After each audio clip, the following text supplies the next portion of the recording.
الدين الخالص. إن الحمد لله نحمده ونستعينه ونستغفره ونعوذ بالله من شرور أنفسنا وسيئات أعمالنا من يهده الله فلا مضل له ومن يضلله فلا هادي له وأشهد أن لا إله إلا الله وحده لا شريك له وأشهد أن محمدا عبده ورسوله أرسله بالحق بشيرا ونذيرا بين يدي الساعة من يطع الله ورسوله فقد رشد ومن يعصيهما فإنه لا يضر إلا نفسه ولا يضر الله شيئا. أما بعد فإن خير الحديث كتاب الله وخير الهدي هدي محمد صلى الله عليه وسلم وشر الأمور محدثاتها وكل محدثة بدعة وكل بدعة ضلالة وكل ضلالة في النار. أعوذ بالله السميع العليم من الشيطان الرجيم. بسم الله الرحمن الرحيم. النبي أولى بالمؤمنين من أنفسهم وأزواجه أمهاتهم.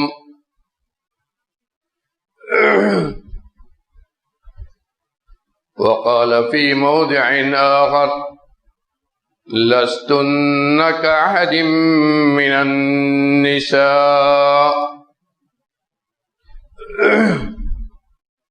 معزز حاضرین،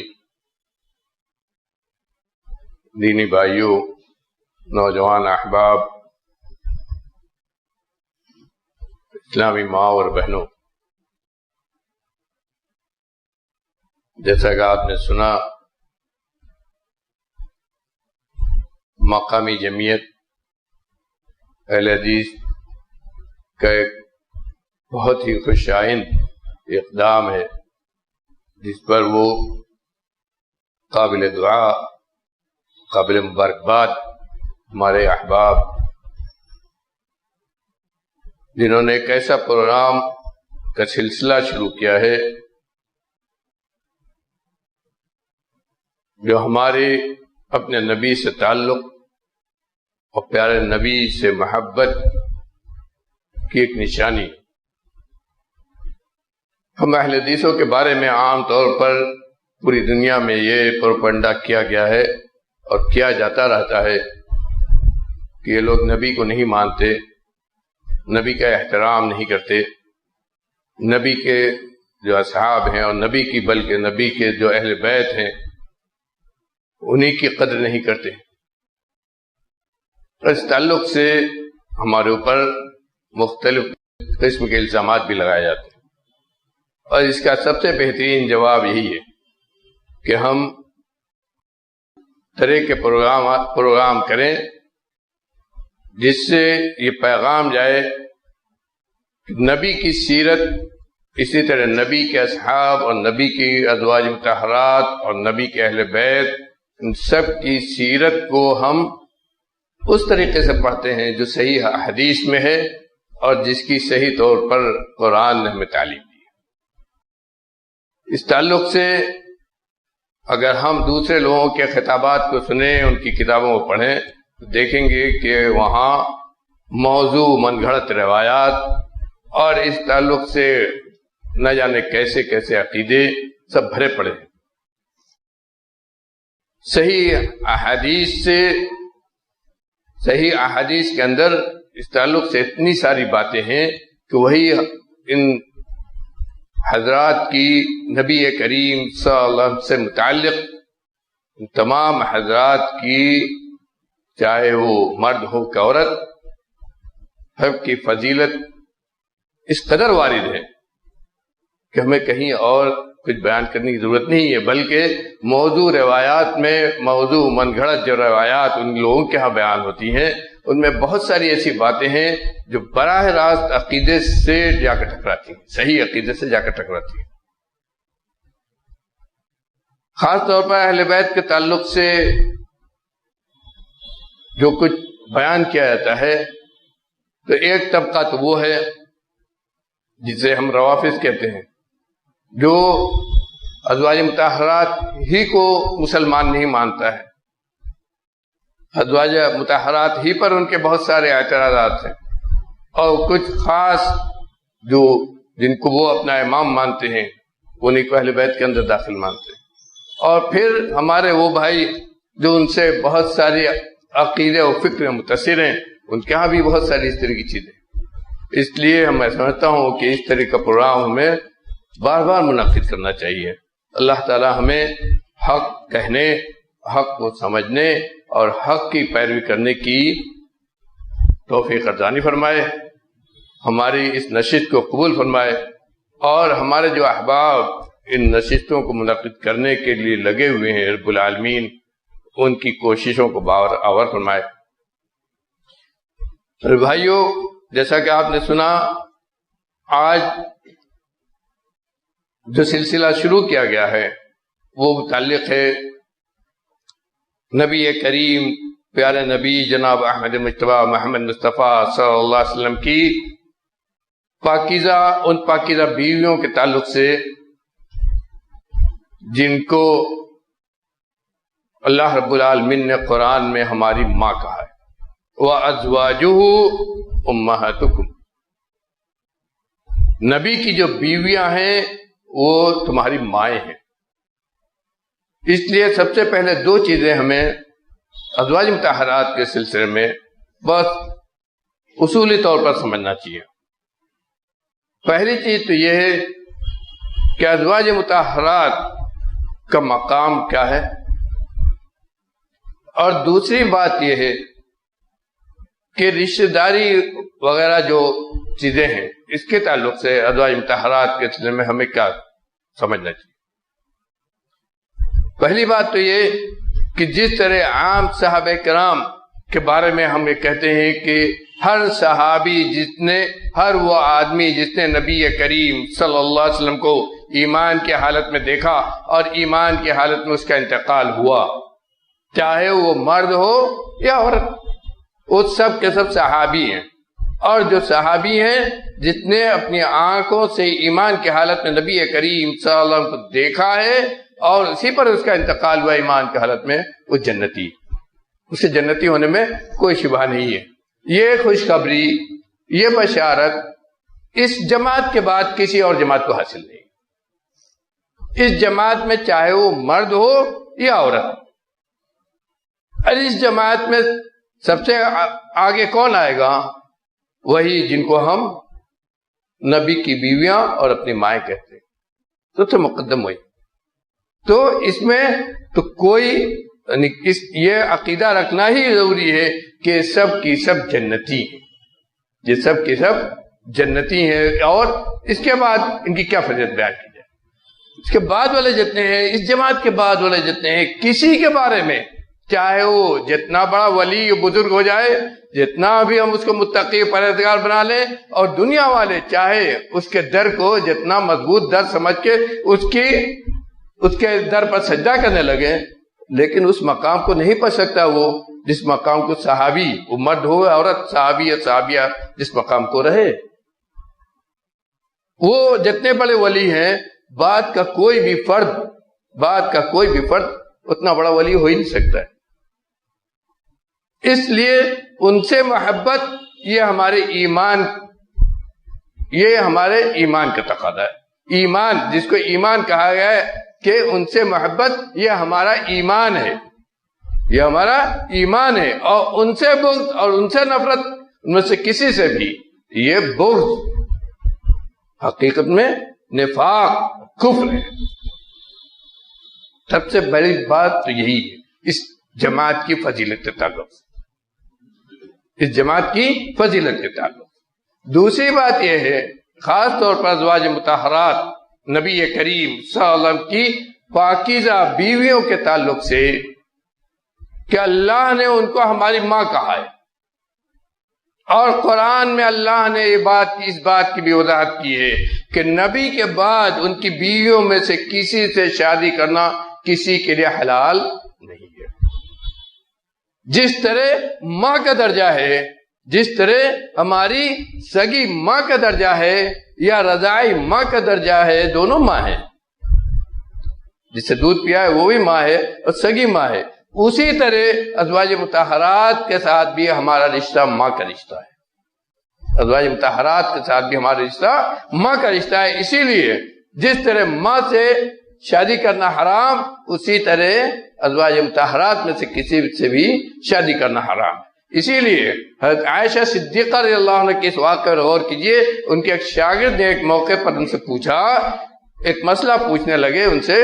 حضرت عائشہ صدیقہ رضی اللہ عنہ جب پڑھاتی تھی تو پردے کے پیچھے سے تمام مرد بیٹھتے تھے پردے کے پیچھے، اور جو پڑھتے تھے لوگ تو سوال بھی کرتے تھے، تو کسی ان کے شاگرد نے سوال کرنا چاہا، کہا میں کچھ پوچھنا چاہتا ہوں، تو کہا کہ جو تم اپنی ماں سے پوچھ سکتے ہو، اپنی ماں سے جو تم پوچھ سکتے ہو، اسی طرح تم سمجھو میں تمہاری ماں ہوں، اپنی ماں سے جیسے پوچھتے ہو اسے مجھ سے بھی پوچھ سکتے ہو، اس میں کوئی حیا شرم کی بات نہیں ہے۔ یعنی گویا ازواج مطہرات نبی کریم صلی اللہ علیہ وسلم کی پاکیزہ بیویاں یہ بھی سمجھتی تھی کہ ان کا کیا مقام ہے مسلمانوں کے درمیان، اور مسلمان بھی سمجھتے تھے کہ ان کا کیا مقام، اور اسی لیے اللہ رب العالمین نے ان ازواج مطہرات کی زندگی کو اسی طرح ہمارے لیے آئیڈیل اور نمونہ قرار دیا ہے جس طرح دوسرے صحابہ کرام کا معاملہ ہے، اور جگہ جگہ ازواج مطہرات کو خاص طور پر قرآن کے اندر اللہ رب العالمین نے تلقین کی ہے، نے حکم دیا ہے۔ جو آیت میں نے پڑھی دوسری، اس میں کیا کہا ہے؟ ازواج مطہرات سے کہا ہے کہ ان کا مقام اس جگہ بیان کیا ہے جہاں کہا ہے، ان کا مقام بیان کیا ہے کہ تمہارا مقام دوسری عورتوں سے بہت بلند ہے، اس لیے تمہارے اندر پاکیزگی، عفت، پاک دامنی، اخلاق کی خوبی اور تعلقات کی عمدگی، یہ ساری چیز دوسرے لوگوں سے بہت اونچی ہونا چاہیے۔ لستن کاحد من النساء، تم عام عورتوں کی طرح ایک عورت نہیں ہو، تم نبی کی بیوی ہو۔ نبی جو پیغام دے رہے ہیں یہ پیغام تمہارے ذریعے بھی دنیا والوں کے سامنے جانا ہے، تمہارے ذریعے بھی یہ سامنے آنا ہے کہ نبی کتنے سچے اور ان کا پیغام کتنا سچا ہے۔ تو نبی سے جو کچھ سیکھ رہی ہو تم، یہی چیز تمہارے ذریعے بھی دنیا والوں کے سامنے جانا ہے، اس لیے تمہاری ذمہ داری اور لوگوں کے مقابلے میں بہت زیادہ ہے۔ دوسرے کیا کہا؟ وَقَرْنَ فِي بُيُوتِكُنَّ وَلَا تَبَرَّجْنَ تَبَرُّجَ الْجَاهِلِيَّةِ الْأُولَىٰ وَأَقِمْنَ الصَّلَاةَ وَآتِينَ الزَّكَاةَ وَأَطِعْنَ اللَّهَ وَرَسُولَهُ إِنَّمَا يُرِيدُ اللَّهُ لِيُذْهِبَ عَنكُمُ الرِّجْسَ أَهْلَ الْبَيْتِ وَيُطَهِّرَكُمْ تَطْهِيرًا۔ خاص ازواج مطہرات کو مخاطب کر کے کہا اللہ نے، لیکن یہ حکم پوری امت اور امت کی تمام عورتوں کے لیے، گویا ان کے ذریعے بتلایا کہ دیکھو میں عورتیں ایسی ہوں، ان کا عمل یہ ہو، اور یہ خاص طور پر نبی کی بیویوں کے لیے وَقَرْنَ فِي بُيُوتِكُنَّ، کہا کہ تم اپنے گھروں کے اندر جمی رہو، اور دور جاہلیت کی عورتوں کی طرح بے پردہ باہر نکل کر نہ گھومو، اور اس کے ساتھ ساتھ یہ حکم دیا کہ نماز پڑھو، روزہ رکھو، اور اللہ اور اس کے رسول کی اطاعت کرو۔ کیوں؟ اس لیے کہ اللہ رب العالمین انما یرید اللہ لیذھب عنکم الرجس، اس لیے کہ اللہ رب العالمین اہل بیت، یہ جو اہل بیت ہے نبی کے اہل بیت، ان کا مقام اللہ کے یہاں اتنا اونچا ہے کہ اللہ چاہتا ہے کہ ہر طرح کی خباثت، گندگی سے اس گھر کو پاک کر دے، اس گھر سے دور کر دے، اور تم سب کو نہایت ہی پاک و صاف بنا دے۔ تو اس سے اندازہ لگائی کہ ان کا مقام کیا ہے، اور اس مقام کے ہوتے ہوئے ان کا ذکر کرنا، ان کی سیرت کو پڑھنا، تو سمجھنا میرے بھائیوں یہ بہت اہم ہے، بہت ہی اہم ہے۔ اور خاص طور پر آج جس طرح کی ہمارے نوجوانوں کے اندر تعلیم ہے، سیرت سے دوری، سیرت کا مطالعہ، کم مطالعہ، اور خاص طور پر ازواج مطہرات کے تعلق سے علم، یہ جس قدر کم ہو چکا ہے، ضرورت ہے کہ اس طرح کی مجلس منعقد ہوں اور لوگوں کے سامنے اس کو بیان کیا جائے۔ آج کے اس خطاب میں جیسا کہ آپ نے سنا، ہمارے لیے جو منتخب کیا گیا ہے وہ نبی کریم صلی اللہ علیہ وسلم کی پہلی بیوی، پہلی نمبر 1 بیوی حضرت خدیجہ الکبریٰ رضی اللہ عنہا کی سیرت کریں گے۔ ان کے فضائل حدیثوں میں بہت زیادہ ہے، اور نبی کریم صلی اللہ علیہ وسلم نے یہی ایک فضیلت جس پر حضرت عائشہ اور دوسری بیویاں بھی رشک کیا کرتی تھی، ایک فضیلت یہی کیا کم ہے، جب تک حضرت خدیجہ الکبریٰ رضی اللہ عنہا باحیات رہیں، زندہ رہیں، نبی کریم صلی اللہ علیہ وسلم کی زندگی میں کوئی دوسری شادی نہیں کی۔ اس سے بڑی فضیلت کیا بیان کیا جائے۔ اور ان کی سیرت کو اگر ہم پڑھیں تو 2 چیز خاص طور پر، پہلی چیز ان کی فدائیت نبی کریم صلی اللہ علیہ وسلم کے لیے، دوسری چیز نبی کریم صلی اللہ علیہ وسلم کے لیے ان کی ڈھارس، جس طرح وہ ایک بہت ہی مضبوط خاندان کی تھی، وہ بھی معلوم ہونا جی بہت مضبوط خاندان کی تھی، اور اسی لیے نبی کریم صلی اللہ علیہ وسلم کے لیے ایک پہاڑ کی حیثیت وہ رکھتی تھی۔ اور یہی وجہ ہے کہ جب ان کا انتقال ہوا تھا تو نبی کریم صلی اللہ علیہ وسلم بے تحاشا پریشان، بہت زیادہ۔ انشاءاللہ اس کا ذکر ہم کریں گے۔ حضرت خدیجہ کا پورا نام خدیجہ بنت خویلد، ان کے والد کا نام خویلد، حضرت خدیجہ بنت خویلد بن اسد بن عبد العزہ بن قصی۔ قصی یہیں سے حقیقت میں عرب کا خاندان یہ مشہور ہے۔ نبی کریم صلی اللہ علیہ وسلم تک کا بھی رشتہ قصی تک پہنچتا ہے، لیکن قصی تک حضرت خدیجہ کا 5 نسل سے وہ رشتہ پہنچتا ہے، اور نبی کریم صلی اللہ علیہ وسلم کا 7 سے۔ حضرت خدیجہ الکبریٰ رضی اللہ عنہا کی ولادت، ایک بات یہاں یہ بھی بتا دوں کہ ابرہہ نے جب مکے پر حملہ کیا تھا، اور اس کے ہاتھی والا جو قصہ ہے، واقعہ ہے، بہت ہی مشہور ہے، جس کو اللہ رب العالمین نے قرآن میں سورہ فیل کے اندر مختصر جس کا ذکر کیا ہے۔ یہ عربوں کے ہاں مکے میں اتنا اہم واقعہ تھا کہ اس واقعے کے بعد عرب کا مکے والوں کا کیلنڈر اسی واقع فیل ہی سے چلتا تھا۔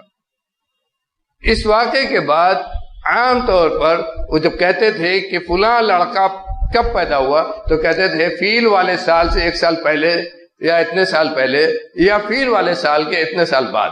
نبی کریم صلی اللہ علیہ وسلم کی ولادت فیل والا جو واقعہ ہے، یہ ہاتھی والا جو واقعہ ہے، ابرہہ والا جو واقعہ ہے، اسی سال ہے۔ حضرت خدیجہ الکبریٰ رضی اللہ عنہا کی ولادت اس واقعے سے 15 سال پہلے ہے۔ گویا آپ نبی کریم صلی اللہ علیہ وسلم سے 15 سال بڑی، 15 سال بڑی آپ ہے، اور آپ کا خاندان بہت ہی مضبوط خاندان، بہت ہی مضبوط خاندان، بہت ہی مالدار خاندان، اور یہ کہنا چاہیے جو فیصل ہوتے ہیں، جو فیصلہ کرنے والے لوگ ہوتے ہیں، ان میں آپ کا والد کا شمار ہوتا تھا۔ جبکہ یہ بھی مشہور ہے، جیسا کہ رئیس صاحب، ہمارے استاد محمد رئیس صاحب ندوی رحمۃ اللہ علیہ نے اپنی کتاب میں لکھا ہے، ایک جامع کتاب ہے حضرت خدیجہ کی سیرت پر، انہوں نے لکھا ہے کہ ان کے بارے میں مشہور ہے کہ وہ بہت زیادہ شراب پیتے تھے، لیکن اپنی جگہ بہت ہی مستحکم شخصیت کے آدمی تھے، اور ان کی بات کہیں بھی لوٹائی نہیں جاتی تھی۔ اور اس کی ایک وجہ یہ بھی تھی کہ بہت ہی مالدار تھے، بہت ہی مالدار تھے۔ اور حضرت خدیجہ رضی اللہ عنہا کی سب سے بڑی خوبی یہ ہے، یعنی اسلام سے پہلے اب کم عمری کی، کہ جس طرح نبی کریم صلی اللہ علیہ وسلم کو اسلام سے پہلے کم عمری میں امین اور صادق کا لقب عرب نے دے دیا تھا، عرب والوں نے دے دیا تھا، آپ کی امانت داری کا اعتراف کرتے تھے، آپ کی سچائی کا اعتراف کرتے تھے، ایسے ہی حضرت خدیجہ رضی اللہ عنہ کے بارے میں بھی بہت پہلے ہی یہ مشہور تھا کہ وہ جھوٹ نہیں بولتی. ان کو طاہرہ کہا جاتا تھا، ان کو ان کے خاندانی میں نہیں بلکہ عام طور پر حضرت خدیجہ کو طاہرہ کہا جاتا تھا. عرب کے ہاں طاہرہ اس عورت کو کہتے تھے جو پاک دامن، نہایت ہی شریف، جھوٹ نہ بولنے والے. گویا پہلے سے، اور اسی لیے حضرت خدیجہ رضی اللہ عنہ کہتی ہیں کہ مجھ کو نہیں یاد ہے کہ میں نے کبھی کسی بت کدے میں حاضری دی. یعنی اللہ تعالیٰ نے ان کو پہلے ہی سے اس شرک سے بھی محفوظ رکھا. نبی کریم صلی اللہ علیہ وسلم سے شادی سے پہلے ان کی 2 شادی ہوئی تھی. حضرت خدیجہ کی نبی کریم صلی اللہ علیہ وسلم سے پہلے 2 شادیاں ہوئی تھی. عربوں کے ہاں بہت کم عمری میں شادی کرنے کا عام طور پر رواج تھا. حضرت عائشہ سے جب نبی کریم صلی اللہ علیہ وسلم کی شادی ہوئی تھی تو 8 یا 9 سال کے تھے.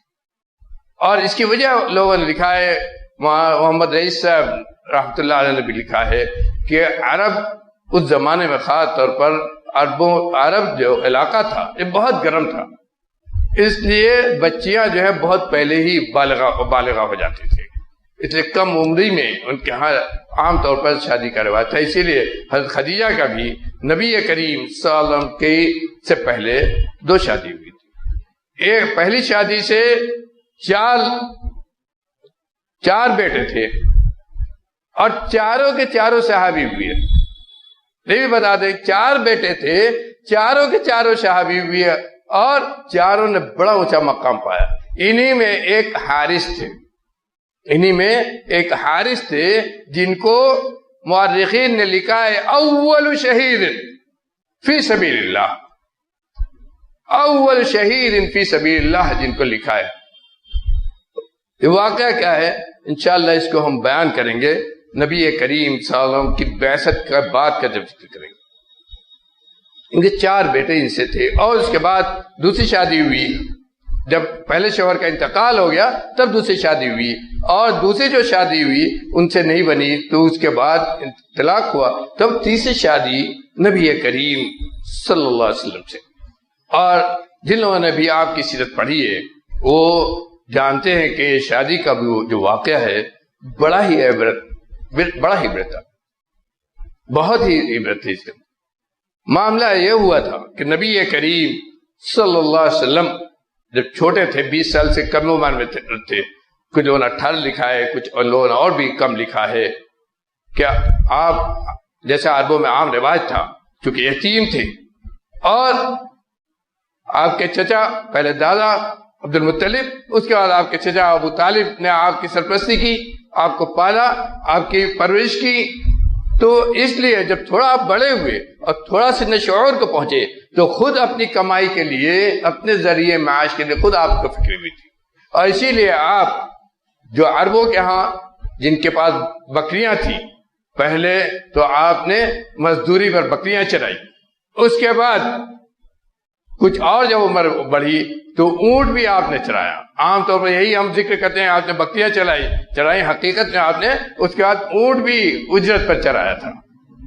اس کے بعد آپ کے چچا ابو طالب، عبد المطلب کے مرنے کے بعد آپ کے چچا ابو طالب نے جو آپ کی سرپرستی کی اور تھوڑا بڑے ہوئے غالباً 19 یا 20 سال کے، تو آپ کو تجارت کی طرف موڑا. آپ کو تجارت کی طرف انہوں نے موڑا اور تجارت کے لیے اپنے بچوں کے ساتھ حضرت نبی کریم صلی اللہ علیہ وسلم کو مختلف جگہوں پر جہاں تجارتی بازار لگتے تھے عربوں کے، وہاں بھیجنا شروع کیا تھا. چنانچہ آپ اپنے کئی چچا کے ساتھ، اس کے بعد اپنے چچا کے بیٹوں کے ساتھ تجارت کے لیے گئے. اسی تجارتی سفر میں آپ کی امانت داری مکہ میں شروع، اور اسی موقع پر حضرت خدیجہ الکبریٰ رضی اللہ عنہا جو اس وقت مشہور تھی تجارت کے تعلق سے اور مالداری کے تعلق سے، عربوں کے ہاں، جن کا مال لے کر بہت سارے ایسے نوجوان جو چاہتے تھے کہ ہمارا کوئی ذریعہ معاش بنا رہے، جن کا مال لے کر شام کی طرف اور عربوں کے اور جو بازار تھے ان میں جایا کرتے تھے، بیچ کر لاتے تھے، حضرت خدیجہ رضی اللہ عنہ کے حساب دیتے تھے. اور وہ سوچئے وہ بھی ایک عورت ہو کے تجارت کرتی تھی. عورت ہو کر وہ کس طرح تجارت کرتی تھی؟ اپنا مال وہ دیتی تھی اور لے جاتے تھے، نوجوان تجارت کرتے تھے، لا کر حساب دیتے تھے، اور جو کچھ طے ہوتا تھا آپس میں اس کے حساب سے وہ ان کی جو مزدوری ہوتی تھی یا ان کی جو محنتانہ ہوتا تھا وہ ان کو دیتے. لیکن اس میں وہ بہت ایسا ہوتا تھا، وہ پکڑتی تھی کہ حساب صحیح نہیں ہے.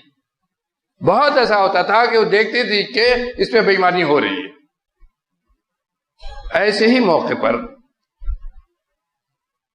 حضرت نبی کریم صلی اللہ علیہ وسلم کے سلسلے میں بھی انہوں نے سنا. اور سنا کیسے؟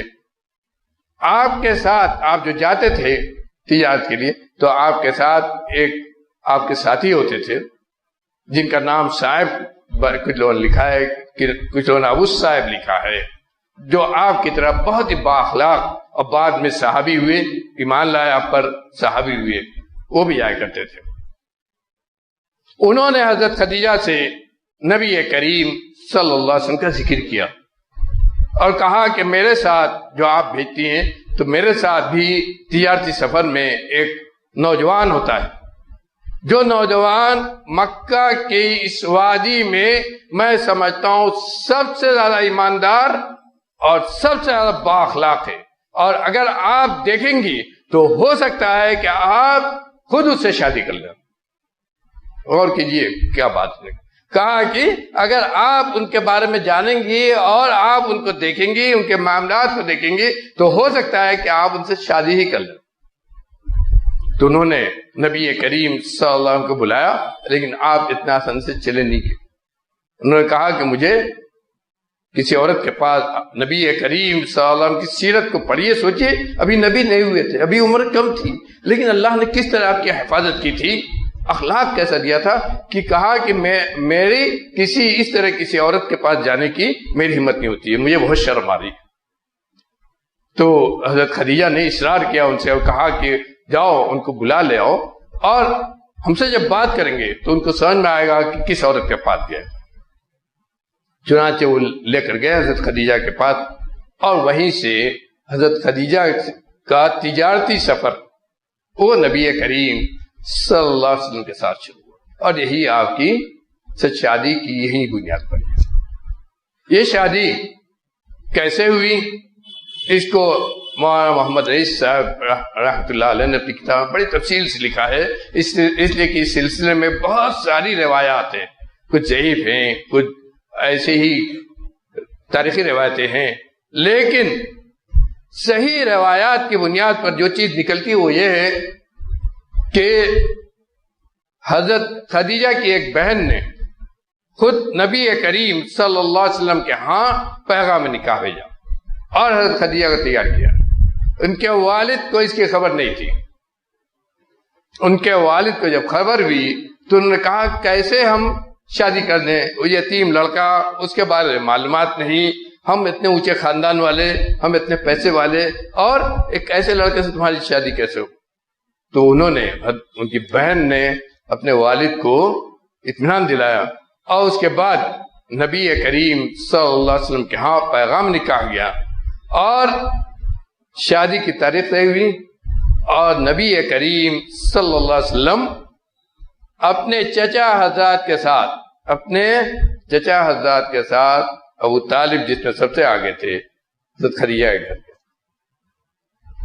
اور اس روایت میں مولانا محمد رئیس صاحب نے رحمۃ اللہ علیہ نے اپنی کتاب میں لکھا ہے، اس روایت میں اس بات کا بھی ثبوت ہے کہ حضرت خدیجہ کے گھر ان لوگوں نے باقاعدہ کھانے کا بھی انتظام کیا. اسی سے استدلال کیا علماء نے کہ شادی اس طرح ہو کہ لڑکے والے اپنے کچھ گھر والوں کے ساتھ لڑکی والے کے گھر جائیں، لڑکی والے کے گھر نکاح ہو، اور لڑکی والے کی طرف سے کھلائے جائے تو کوئی قباحت نہیں. قباحت اس چیز میں ہے کہ اس کے اندر فضول خرچی ہو. قباحت اس چیز میں ہے کہ وہ عمل ہو جس کی شریعت اجازت نہیں دیتی ہے. اور جو لوگ یہ کہتے ہیں کہ لڑکی والے کا کھانا نہیں ہے، لڑکی والے کو دعوت نہیں کرنا ہے، یا لڑکی والے کے یہاں نہیں جانا چاہیے، کہتے ہیں مولانا کہ یہ سب فرضی بات ہے، اس کا کہیں کوئی ثبوت نہیں ہے، نہ کہیں ممانعت ہے، بلکہ باقاعدہ یہ حضرت نبی کریم صلی اللہ علیہ وسلم کی پہلی شادی یہ خود اس بات کا ثبوت ہے کہ لڑکی والے کے گھر گئے، لڑکی والے کے گھر شادی ہوئی اور انہوں نے باقاعدہ کھلایا. اور اس کے علاوہ بھی نجاشی کے ہاں کی شادی ہے جس سے اس کا ثبوت ملتا ہے. بہرحال اس شادی کے بعد نبی کریم صلی اللہ علیہ وسلم کا گھر آباد ہوا، اور یہ اس وقت جو روایات ہیں ان سے معلوم ہوتا ہے کہ نبی کریم صلی اللہ علیہ وسلم کی عمر 25 سال تھی، 25 سال تھی، اور حضرت خدیجہ کی عمر 40 سال تھی. اس کے بعد آپ کی نبوت کا معاملہ آتا ہے، اس کے بعد آپ کی نبوت کا معاملہ آتا ہے، اور ہم سب جانتے ہیں کہ نبی کریم صلی اللہ علیہ وسلم کو نبوت کہاں ملی تھی؟ غار حرا کے اندر. اس نبوت کے واقعے سے پہلے آپ کی زندگی میں بڑی تبدیلی ہوئی تھی، بہت زیادہ تبدیلی ہوئی تھی. آپ دنیا سے الگ تنہائی پسند ہو گئے. اس کے بعد دنیا کے جو معاملات ہوتے تھے ان سے آپ ایک دم اپنے آپ کو الگ رکھتے تھے. آپ کی صداقت، ایمانداری، آپ کے اخلاق، اس ساری چیزوں میں تبدیلی ہو گئی تھی، اور بار بار آپ کو جسے نبوت کا نور لوگوں نے علماء نے لکھا ہے وہ آپ کو نظر آیا کرتا تھا. اور اس موقع پر آپ غار حرا میں چلے جاتے تھے. یہ بات آپ کو معلوم ہونا چاہیے کہ غار حرا میں ہمیشہ آپ نہیں رہتے تھے. عام طور پر آپ رمضان کے مہینے میں غار حرا میں جاتے تھے، اور لمبا جو رہتے تھے اسی مہینے میں رہتے تھے. اور اسی لیے اس بات کا کچھ ثابت کیا ہے مولانا سفی الرحمان صاحب رحمۃ اللہ علیہ نے الرحیق المختوم میں، کہ پہلی جو وحی آئی تھی نبی کریم صلی اللہ علیہ وسلم کے پاس، اقرأ بسم ربک الذی خلق، یہ شب قدر تھی. یہ شب قدر رمضان کی وہ رات تھی جسے ہم لیلۃ القدر کہتے ہیں، 30ویں رات یا کچھ ان کا 31ویں رات. گویا رمضان میں آپ وہیں رہتے تھے، رمضان میں آپ غار حرا میں رہتے تھے، اور غار حرا ہی میں.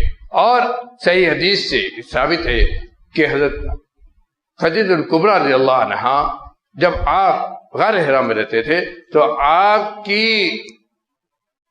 دل بستگی کے لیے، آپ کی مضبوطی کے لیے خود جایا کرتی تھی. سوچئے آج جو لوگ گئے ہیں جن کو اللہ رب العالمین نے حج یا عمرہ کی سعادت نصیب کی ہے اور غار حرا جا کر دیکھا ہے، تو وہ جانتے ہوں گے وہ زمانہ پہاڑوں کا زمانہ، پتھریلا سب راستہ، اور پورا مکہ پتھریلا تھا. آج کے طرح کا تو راستہ تھا نہیں، اور پھر کافی فاصلہ 2-2.5 کلومیٹر سے کم تو نہیں ہوگا. حضرت خدیجہ الکبریٰ رضی اللہ عنہ آبادی مکے کی اس زمانے میں آبادی صرف حرم کے آس پاس تھی، اور وہیں نبی کریم صلی اللہ علیہ وسلم کا بھی گھر تھا. وہیں سے حضرت خدیجہ رضی اللہ عنہ کھانا باندھ کر غار حرا میں جہاں نبی کریم صلی اللہ علیہ وسلم تنہا رہتے تھے پہنچایا کرتے تھے. اور جب پہلی وحی آئی ہے، واقعہ آپ لوگوں نے سیرت میں پڑھا ہوگا کہ نبی کریم صلی اللہ علیہ وسلم جب گھبرائے ہوئے، پہلی وحی نازل ہوئی، گھبرائے ہوئے واپس آئے. حضرت خدیجہ رضی اللہ عنہ سے کیا کہا تھا؟ حضرت عائشہ رضی اللہ عنہ کی حدیث میں ہے کہ آپ نے خود بیان کیا کہ جب میں آیا گھر تو ایسا لگتا تھا کہ جان نکل جائے گی، پورا آپ کانپ رہے تھے، اور عجیب حالت تھی، یہ نہیں سمجھ میں آ رہا تھا کہ کیا ہو گیا. اس موقع پر، ایسے مشکل موقع پر حضرت خدیجہ الکبریٰ رضی اللہ عنہ نے آپ کی ڈھارس باندھی تھی. حضرت خدیجہ الکبریٰ ہی آپ کی ساتھی تھی، انہوں نے آپ کی ڈھارس باندھی تھی. ایک عورت کا جو صحیح کردار ہوتا ہے، اصل کردار ہوتا ہے، وہ انہوں نے اس موقع پر ادا کیا تھا. مرد عورت کو اللہ رب العالمین نے ایک ساتھ ایک رشتے میں جوڑا ہے، اس کو اللہ رب العالمین نے اپنی نشانی میں قرار دیا ہے. اپنی نشانیوں میں قرار دیا ہے. ایک من آیات کہ اللہ نے اپنی نشانیوں میں سے بنایا ہے کہ تمہارے ہی میں سے تمہارا جوڑا بنایا. کیوں؟ اور تم دونوں کے درمیان آپس میں محبت اور الفت پیدا کی تاکہ تم ایک دوسرے کے لیے سکون کا اور اطمینان کا باعث بنو. یہ رول حقیقت میں حضرت خدیجہ کبریٰ رضی اللہ عنہ نے اس وقت ادا کیا. اور آپ کی ڈھارس کس بات سے کیا کہہ کر آپ کی ڈھارس باندھی؟ وہ جملہ حقیقت میں تاریخی جملہ تھا. جنہوں نے کہا کہ آپ نہ گھبرائیے، آپ ہرگز نہ گھبرائیے. کیوں؟ اس لیے کہ آپ کا وہ کردار ہے، آپ کا وہ اخلاق ہے کہ اللہ رب العالمین کبھی بھی آپ کو اس دنیا میں رسوا نہیں کرے گا، کبھی بھی آپ کو پریشان نہیں کرے گا، کبھی بھی آپ افسردہ خاطر نہیں ہو سکتے ہیں. اللہ تعالیٰ آپ کی حفاظت کرے گا. کیوں؟ اِنَّكَ لَتَصِلُ الرَّحِمَ. وہ مکے کے اس ماحول کو سوچئے، وہاں کی بد اخلاقی کو سوچئے، ظلم و ستم کی جو ان کی زندگی تھی اس کو سوچئے، جس طرح وہ ایک دوسرے کو قتل و غارت گری ملوث تھے، وہ معاشرہ پوری خرابی ملوث تھا، اس کو سوچئے. اس معاشرے کو سامنے رکھ کر نبی کریم صلی اللہ علیہ وسلم کے اس اخلاق کو سوچئے جو حضرت خدیجہ کبریٰ رضی اللہ عنہ نے بیان کیا تھا کہ اِنَّكَ لَتَصِلُ الرَّحِمَ وَتُقْرِضُ الضَّيْفَ، کہ آپ وہ ہیں صلہ رحمی کرتے ہیں، مہمان نوازی کرتے ہیں.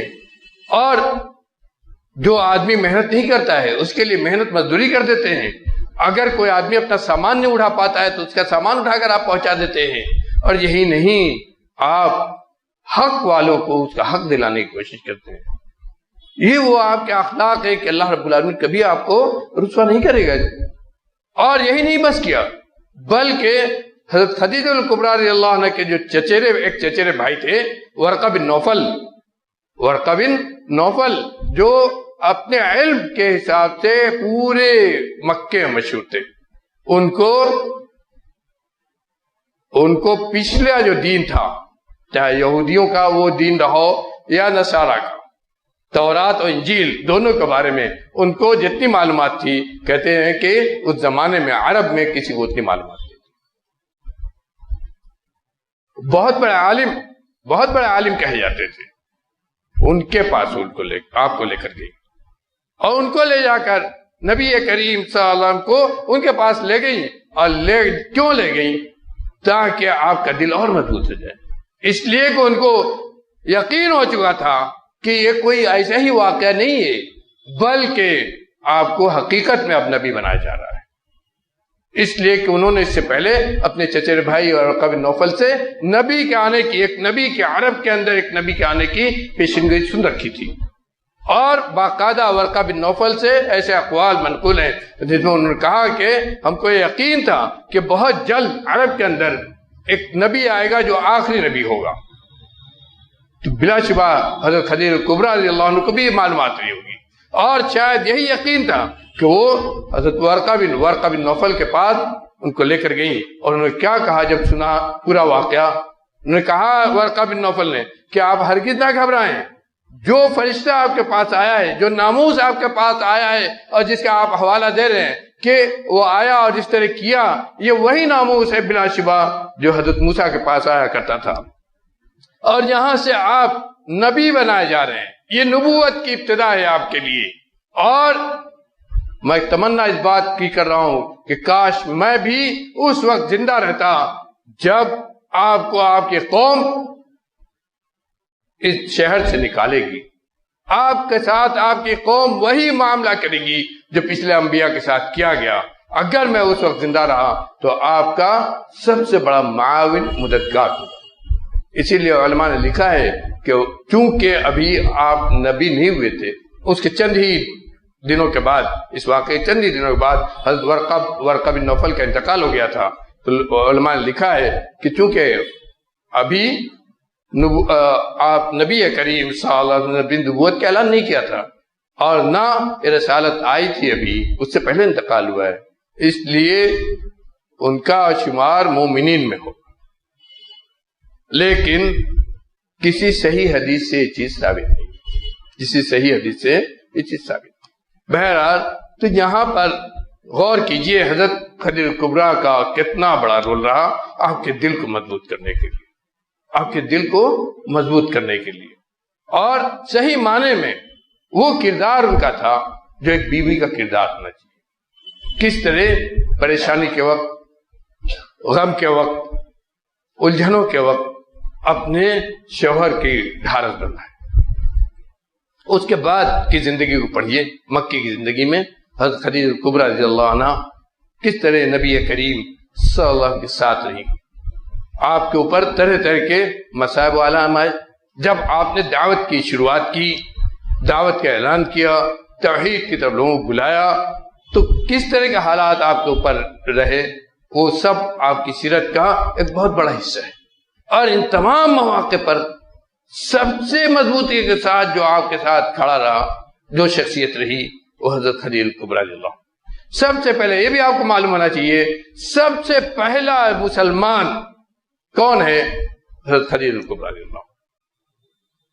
اس میں بہت اختلاف مورخین نے کیا ہے، لیکن شیخ الحدیث مولانا مبارک پوری رحمۃ اللہ علیہ نے لکھا ہے کہ تحقیق کے ساتھ اگر کوئی بات کہی جا سکتی ہے کہ سب سے پہلا مسلمان کون ہے جو اسلام لایا نبی کریم صلی اللہ علیہ وسلم پر، وہ حضرت خدیجہ کبریٰ ہے، چاہے وہ عورتوں کو لے چاہے مردوں کو لے، سب میں سب سے پہلے مسلمان حضرت خدیجہ کبریٰ ہے، اس کے بعد کوئی اور ہے، اس کے بعد حضرت علی، حضرت ابوبکر وغیرہ کا جو ذکر آتا ہے اس کے بعد ہے۔ اور یہ بھی یاد رکھیے، نبی ہونے کے بعد سب سے پہلی نماز آپ نے دوسرے دن پڑھی، یہ نماز پڑھنے والا آپ کے ساتھ سب سے پہلا کون تھا؟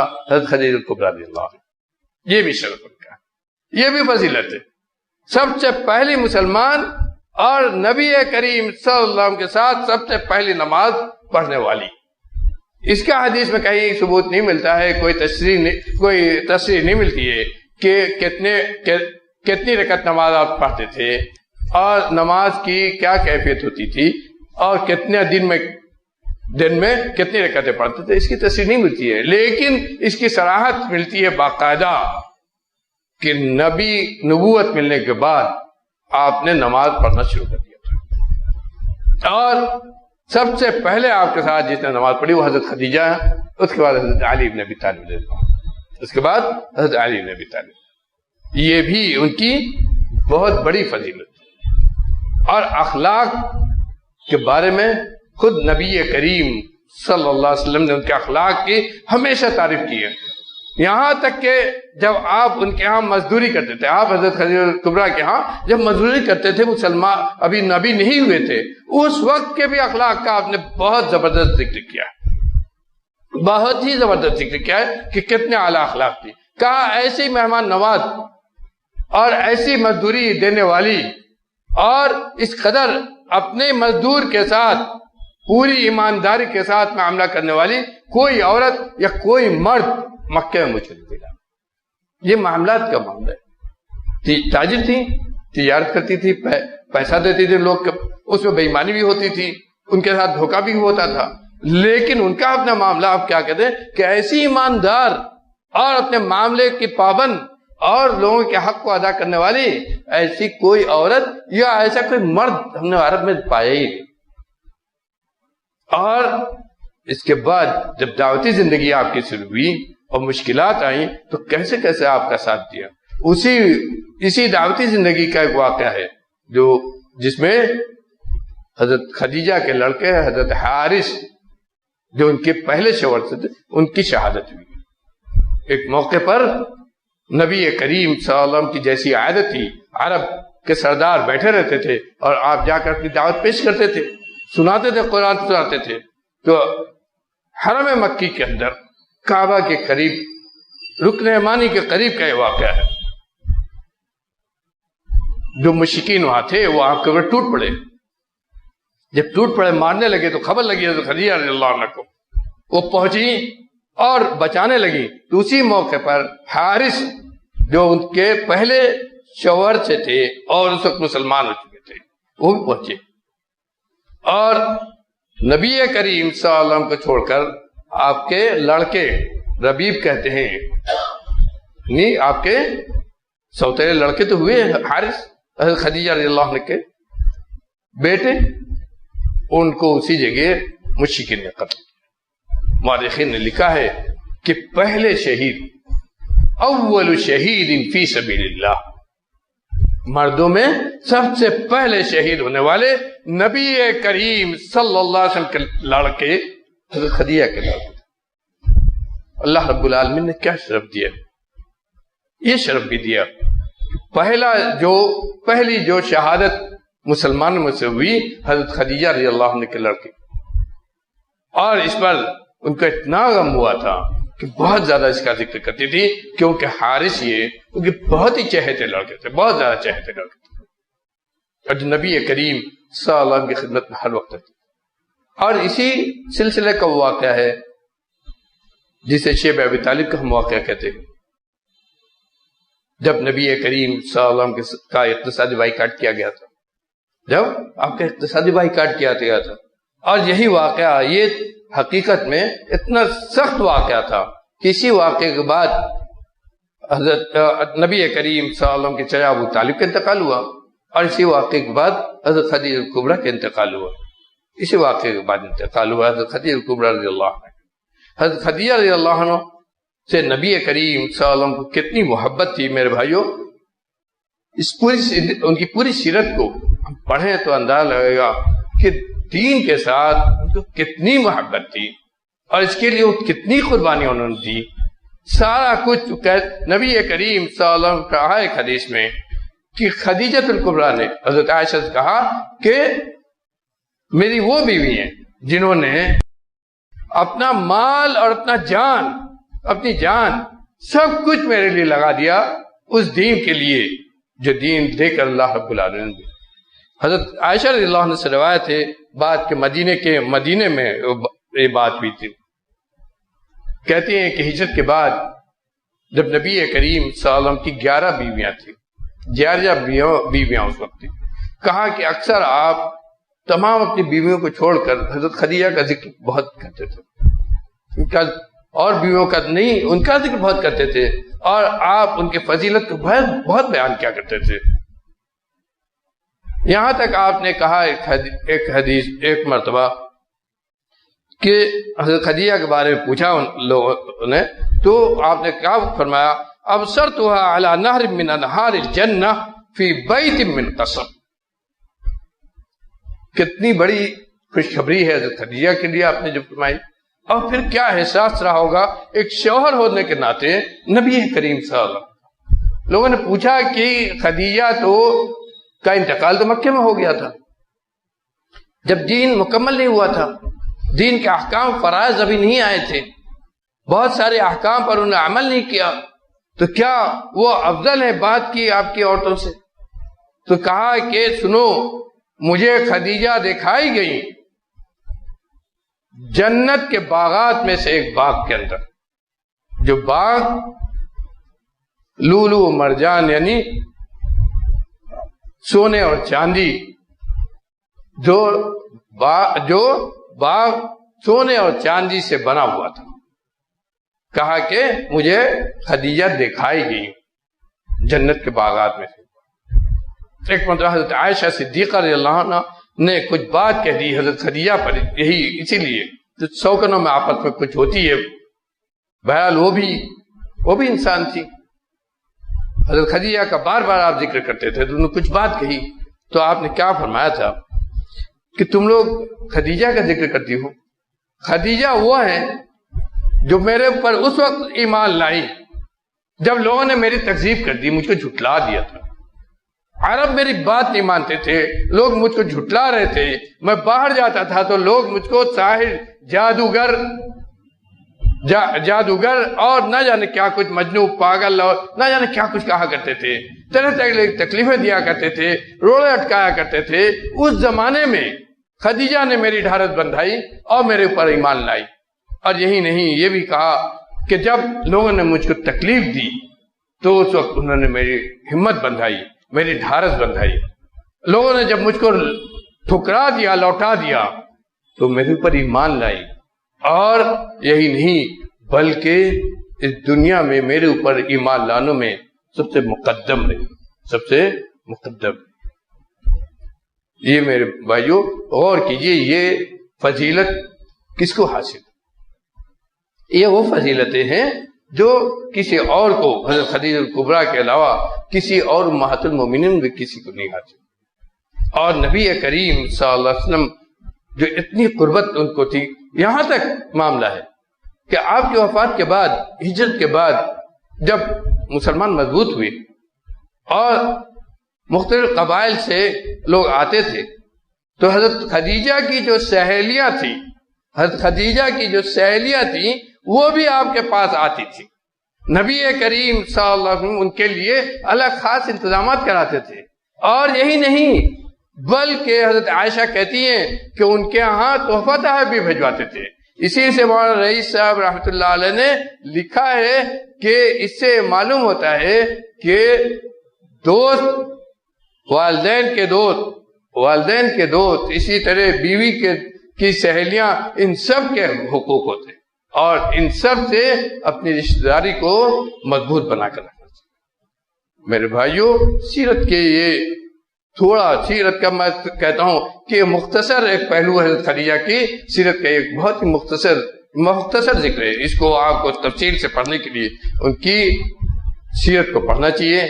اور خاص میں اپنے ماں اور بہنوں سے کہوں گا کہ وہ مطالعہ کریں امہات المومنین کی سیرت کا اور دیکھیں کہ وہ کس طرح دین کی پابندی کرتی تھیں، کس طرح اپنے گھروں کو بساتی تھیں، کس طرح اپنے اولاد کی تربیت کرتی تھیں، کس طرح وہ اپنے شوہر کے لیے ایک آڑ اور ایک پہاڑ بنا کرتی تھی. یہ اسی مقصد سے اللہ رب العالمین نے ان کی سیرت کو پڑھنے کا بھی حکم دیا ہے.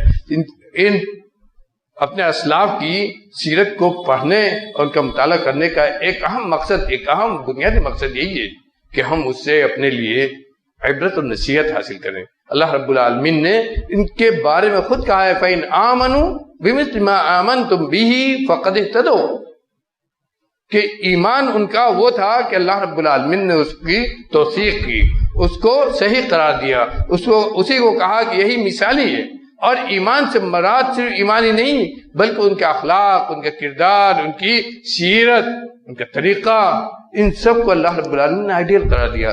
اس میں چاہے وہ مرد ہوں اور چاہے عورت ہوں، اور اس میں عورتوں میں اگر ہم جب جائیں گے تو سب سے مقدم ازواج مطہرات نبی کریم صلی اللہ علیہ وسلم کی بیویاں، اور ان بیویوں کے تعلق سے جو کچھ بیان کیا جاتا ہے وہ میرے بھائیوں ان سب میں ہمارے لیے عبرت و نصیحت ہے.